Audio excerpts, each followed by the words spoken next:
జగన్మోహన్ రెడ్డి గారు స్వయంగా ఎంఓయూలో సంతకం పెట్టారు. తన చెల్లెలికి అంటే నా బిడ్డలకి ఈ ఆస్తులు అన్నట్లుగా సంతకం పెట్టారు. ఇంతవరకు కూడా ఒక్క ఆస్తి కూడా నా చేతుల్లో పెట్టలేదు.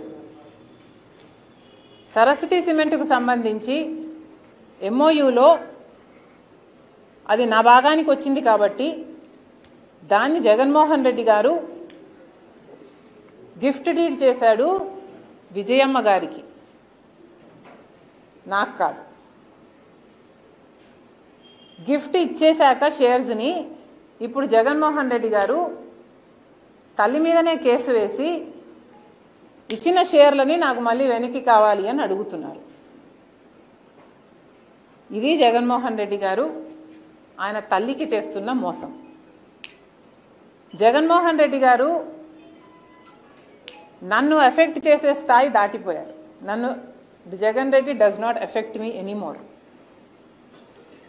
నాకు ఆస్తులు ఇస్తాడా ఇవ్వడా అన్నది ఐ డోంట్ కేర్. కాకపోతే జగన్మోహన్ రెడ్డి గారు తల్లి మీద కేసు వేసిన వాడిగా మిగిలిపోతాడు. నా బిడ్డలకి, సొంత మేనల్లుడికి, సొంత మేనకోడలికి ద్రోహం చేసి వాళ్ళ ఆస్తులు లాక్కున్నవాడిగా మిగిలిపోతాడు. సొంత మేనల్లుడు మేనగోడల ఆస్తి కాజేయటానికి సుబ్బారెడ్డి లాంటి వాళ్ళ చేత ఎన్నైనా అబద్ధాలు చెప్పిస్తారు. సాయిరెడ్డి లాంటి వాళ్ళ చేత కూర్చోబెట్టుకొని ట్యూషన్ ఇచ్చి డిక్టేట్ చేసి మరీ ఎన్నైనా అబద్ధాలు చెప్పిస్తారు. ఇక జగన్ రెడ్డికి క్రెడిబిలిటీ ఉందో లేదో వైసీపీ వాళ్ళు ఆలోచన చేసుకో. చంద్రబాబు నాయుడు గారు డైవర్షన్ పాలిటిక్స్ లో సింహభాగాన్ని ఆమె పోషిస్తా ఉన్నారు. మొన్న వరదల సందర్భంగా కూడా డైవర్షన్ చేయడానికి షర్మిలమ్మ గారు వచ్చేశారు. నేను ఒకటే అడుగుతా ఉన్నా, అమ్మ షర్మిలమ్మ గారు, మీరు తెలంగాణలో రాజకీయ పార్టీ పెట్టారు, శభాష్, మీ పార్టీ మీరు ఏదో పెట్టుకున్నారు. అసలు రాజకీయంగా మీరు జగన్మోహన్ రెడ్డి గారితో పోటీ పడవలసిన అవసరం లేదు. ఎందుకంటే డాక్టర్ వైఎస్ రాజశేఖర రెడ్డి గారి మరణం తరువాత చంద్రబాబు నాయుడు గారు కాంగ్రెస్ పార్టీ కలిసి దుర్మార్గమైనటువంటి కార్యక్రమాలు చేస్తే జగన్మోహన్ రెడ్డి గారు 16 మాసాలు జైల్లో ఉండవలసిన పరిస్థితి ఏర్పడింది. అలాంటి కాంగ్రెస్ పార్టీతో మీరు చేతులు గెలిపారు. అక్కడ పార్టీ పెట్టుకుని ఏదో పెట్టుకున్నారలే అనుకున్నాం. మళ్ళా అక్కడ పార్టీ నుంచి మళ్ళా కాంగ్రెస్ పార్టీలో చేరి జగన్మోహన్ రెడ్డి గారి మీద యుద్ధం ప్రకటిస్తూ ఉన్నారు. మీకు అసలు ఆస్తుల తగాదా ఉందా, లేకపోతే రాజకీయ తగాదా ఉందా, లేక చంద్రబాబు నాయుడు గారికి సహాయం చేయాలనేటువంటి కార్యక్రమంలో మీరు నిమగ్నమై ఉన్నారా? నాకు అర్థం కావటంలా. చాలా దుర్మార్గం అని మనం చేస్తున్నా. చంద్రబాబు నాయుడు గారి చేతిలో పప్పెట్ లాగా వ్యవహరించేటటువంటి కార్యక్రమం. ఎప్పుడు చంద్రబాబు నాయుడు గారు డైవర్షన్ చేయాలి పాలిటిక్స్ అనుకుంటే అప్పుడు మీరు రంగంలోకి వచ్చేసి మీ ఇష్టం వచ్చినట్టుగా మాట్లాడేటటువంటి కార్యక్రమాలు మీరు చేస్తున్నారు. లడ్డు వ్యవహారం సీరియస్ గా ఉండగానే శర్మలమ్మ గారు వచ్చి ఏదో 2 మాటలు మాట్లాడతారు. నేను అడుగుతా ఉన్నా, మీకు ఆస్తి తగాదాలు ఉంటే నాకు అర్థం కాలేదండి, కోర్టులో ఉన్నాయో తెలుసుకోవచ్చుగా. అసలు ఎప్పుడైనా మీ కంపెనీలో మీకు వాటాలు ఉన్న సంగతి మీరు ఇప్పుడు కంపెనీలు చూశారా?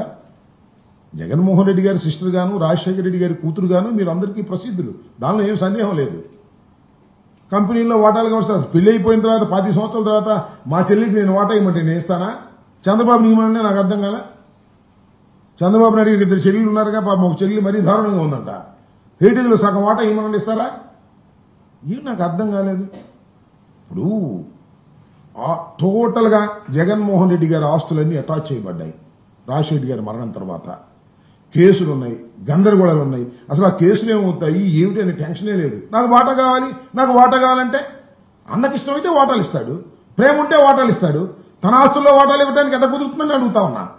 నీకేమైనా రైట్స్ ఉంటే you can challenge in the court. Already కోర్టుకి ఎక్కకూడదు అనుకున్నారు, ఎక్కారు. మా దురదృష్టం కోర్టుకి ఎక్కారు. ఎక్కిన తర్వాత మీరు చేర్చుకోండి, మాకు అభ్యంతరం లేదు. కానీ ఎప్పుడు కావాలంటే అప్పుడు రావడం, డైవర్షన్ పాలిటిక్స్ మాట్లాడేటువంటి కార్యక్రమం చేయటం, చంద్రబాబు నాయుడు గారికి ఉపయోగకరమైనటువంటి రాజకీయాలు చేయటం కోసమే కాంగ్రెస్ పార్టీ కూడా ఉంది, షర్మిలమ్మ గారు కూడా ఉన్నారు అనేటువంటి భావన కలగటం మా దురదృష్టమని మనవి చేస్తున్నాం. ఇది చాలా దారుణమైనటువంటి అంశం. దీన్ని ప్రజలు గమనించాలని ఈ సందర్భంగా నేను కోరుతూ ఉన్నాను. షర్మిలమ్మ గారు కాంగ్రెస్ పార్టీ అధ్యక్షులుగా వ్యవహరించాలి తప్ప జగన్మోహన్ రెడ్డి గారి మీద బురదల్లే కార్యక్రమాలు చేసేటటువంటి కార్యక్రమాలు చేయటం మమ్మల్ని బాధిస్తున్నాయని కూడా నేను ఈ సందర్భంగా మనం చేస్తున్నాను. డైవర్షన్ పాలిటిక్స్ లో సింహభాగం మోర్ దాన్ 50% షర్మిల గారు పాత్ర వహిస్తున్నారు. ఇది మాకు బాధాకరమైనటువంటి అంశం. మేము వక్ఫ్ బిల్ విషయంలో ఛాలెంజ్ చెప్తున్నా, వీఆర్ అగెన్స్ట్ ది బీజేపీ చేస్తున్నది తప్పు. ముస్లిం వక్ఫ్ బిల్ మీద దాడి చేస్తున్నది, అది రాజ్యాంగం మీద దాడి చేస్తున్నది. మాకున్నటువంటి శక్తినంతా ఉపయోగించి ఆపడానికి ప్రయత్నం చేస్తున్నాం. ఎక్కడ రాజీ పడే ప్రశ్నే లేదు. మాకు అసలు ద్వంద్వ వైఖరి అనేది ఉండదు. స్ట్రైట్ గా ఉండమే తప్ప ఒకటి లేనే లేదు. విప్పు జారీ చేశాం. సుబ్బారెడ్డి గారు మాట్లాడారు. ఎక్కడ మాట్లాడారంటే చంద్రబాబు నాయుడు గారు మాట్లాడుతున్నారా మైనారిటీస్ కోసం మాట్లాడుతున్నది వైఎస్ జగన్మోహన్ రెడ్డి గారు, వైఎస్ఆర్ కాంగ్రెస్ పార్టీ తప్ప మరొకరు లేరనేది కూడా ఈ సందర్భంగా నేను చెప్పదలుచుకున్నా. కాంగ్రెస్ పార్టీ మాట్లాడుతుంటే కాంగ్రెస్ పార్టీ ఎందుకు మాట్లాడుతుంది? జగన్మోహన్ రెడ్డి గారిని ఎట్లా ఇబ్బంది పెట్టాలి, ఇదేగా షర్మిలమ్మ గారి యొక్క స్ట్రాటజీ. జగన్మోహన్ రెడ్డి గారిని ఎలా ఇబ్బంది పెట్టాలి అనేది. ఇవాళ పోలవరం గురించి నాకన్నా ముందే మాట్లాడొచ్చు. నాకన్నా ముందు మాట్లాడితే ఎక్కువ మార్కులు చేస్తారని నాకు అర్థం కాలా. ఉన్న విషయం చెప్తున్నా కదా నేను. ఇవాళ నేను చెప్తున్నా, ఇవాళ కాదు నేను చెప్పింది. ఇదే ఇలాంటి ప్రెస్ మీట్లో అనేక సందర్భాల్లో చెప్పా. 41.15K చంద్రబాబు నాయుడు గారు అంగీకరించేశారు. శ్రీమద్ రమారమణ గోవిందో శటకోపం పెట్టేశాడు. ఆ రోజున ఏ విధంగా అయితే ప్రత్యేక హోదాని మంట కలిపాడో ఇవాళ పోలవరాన్ని కూడా మంట కలిపేటటువంటి కార్యక్రమం చేస్తున్నాడు. 41.15కు మాత్రమే నీరు నిల్వ చేసే విధంగా కేంద్రం నిధులిస్తుంది, మిగతాది ఎగ్గొడుతుంది. స్పష్టంగా వాళ్ళు చెప్పేశారు. చెప్పనుకున్నా ఇవాళ ఇద్దరు మంత్రులు ఉన్నారు కదా, అడగండి. మీ అందరూ నన్ను అడిగారు కదా, అడగండి రేపు ఇద్దరు మంత్రుల్ని, తెలుగుదేశం మంత్రుల్ని, బీజేపీ మంత్రుల్ని, చంద్రబాబు నాయుడు గారిని అడగమనండి. ఈనాడిని, ఆంధ్రజ్యోతిని చెప్పమనండి దీనికి సమాధానం.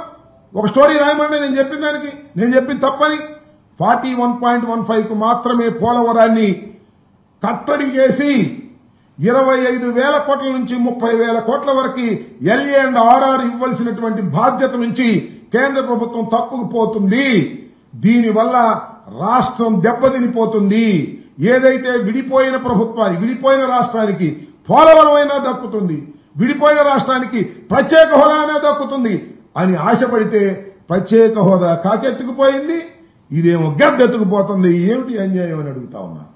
చంద్రబాబు నాయుడు గారు ఎందుకు ఈ వ్యవహారాలు చేస్తున్నాయంటే ఆయన ఇంట్రెస్టులు వేరు.